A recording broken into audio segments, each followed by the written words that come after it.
Saudara-saudari, selamat berjumpa.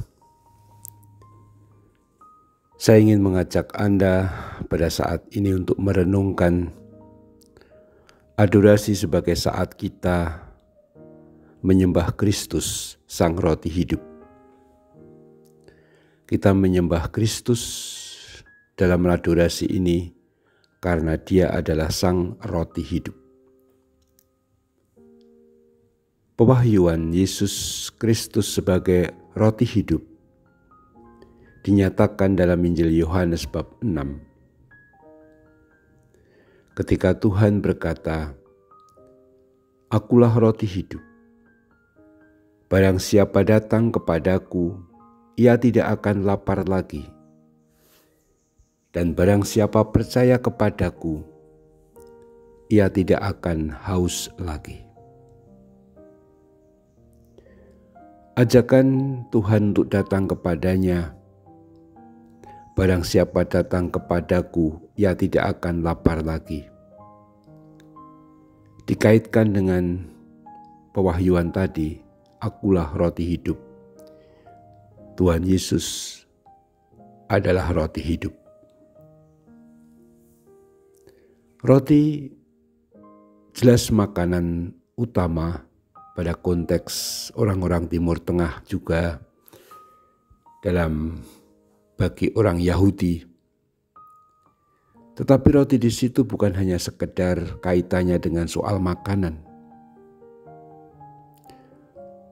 Roti ini adalah anugerah dari Allah. Orang-orang Israel ingat ketika di padang gurun selama 40 tahun, Tuhan Allah memberikan kepada mereka mana.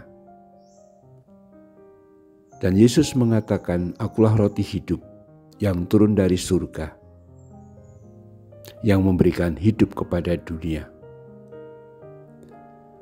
Kalau mana yang diberikan kepada nenek moyang itu habis dan membuat mereka lapar lagi, beda dengan roti hidup yang adalah Yesus Tuhan. Sebab roti hidup di situ, selain gambaran makanan yang memberi kita kehidupan, Yesus adalah roti hidup karena Dia adalah Sang Putra Tunggal Bapa.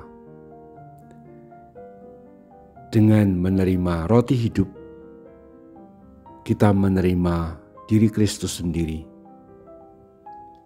Itu sama saja menerima Sang Putra yang membuat kita hidup di dalam Allah. Dan karena itu tidak ada lapar dan tidak ada haus.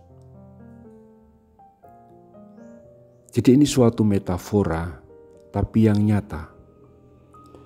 Metafora atau kiasan mengenai roti hidup, tapi juga nyata karena kita alami secara nyata juga, real juga. Roti hidup itu sungguh bukan hanya kisah, bukan hanya kepercayaan pada Injil yang dikatakan Tuhan, tetapi senantiasa kita rayakan, kita terima dalam perayaan Ekaristi. Jelas dari konteksnya, sabda Tuhan mengenai Dia adalah roti hidup adalah pewahyuan Kristus mengenai Ekaristi yang kita rayakan, entah setiap minggu atau setiap hari bahkan. Bahwa dengan menerima Ekaristi kita menerima roti hidup. Secara manusiawi, makanan itu memberi kita hidup. Tapi bukan hanya hidup, tapi juga membuat kita bisa beraktivitas.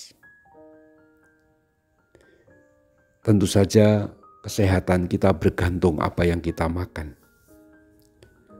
Kalau yang kita makan adalah makanan sehat, tubuh kita juga akan sehat.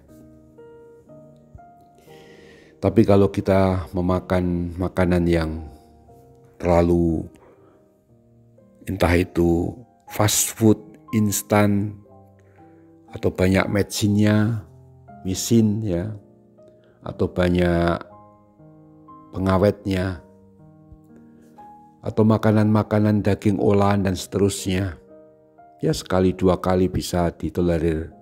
Tapi kalau itu tiap hari akan membuat kita tidak sehat. Dengan demikian makanan bukan hanya perkara hidup tapi juga soal kesehatan yang memberi dampak pada seluruh aktivitas kita. Sebab kalau kita sakit, kita nggak bisa beraktivitas normal. Maka dengan menerima roti hidup, Yesus Tuhan mengatakan, ia tidak akan lapar lagi. Dan jika percaya kepadanya, kita tidak akan haus lagi. Dengan demikian, dengan merayakan Ekaristi, kita sebenarnya merayakan kehidupan kita. Kita merayakan kesatuan dengan Tuhan. Dan yang kita makan adalah tubuh Tuhan. Ekaristi adalah hidup Tuhan sendiri. Sehingga yang masuk dalam seluruh pori-pori, seluruh bagian tubuh yang diberi aliran darah berkat Ekaristi Tuhan dalam rupa roti yang kita sambut dalam komuni, diserap oleh seluruh tubuh, baik secara fisik tetapi terutama secara rohani, karena Tuhan hadir dalam diri kita dan menjiwai seluruh pikiran, perkataan, dan perbuatan kita. Akulah roti hidup adalah sabda tentang Ekaristi yang menyatakan diri Tuhan sendiri yang dianugerahkan.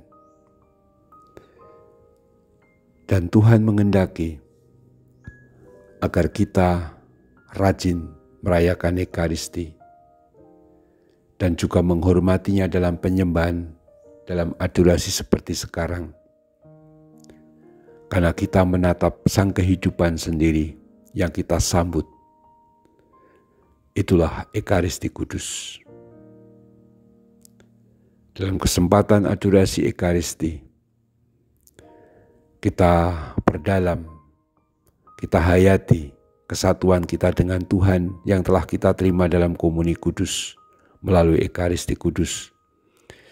Dan semoga hidup Tuhan sendiri yang menjiwai seluruh pikiran, perkataan, dan perbuatan kita. Terpujilah Tuhan kita Yesus Kristus untuk selama-lamanya. Amin.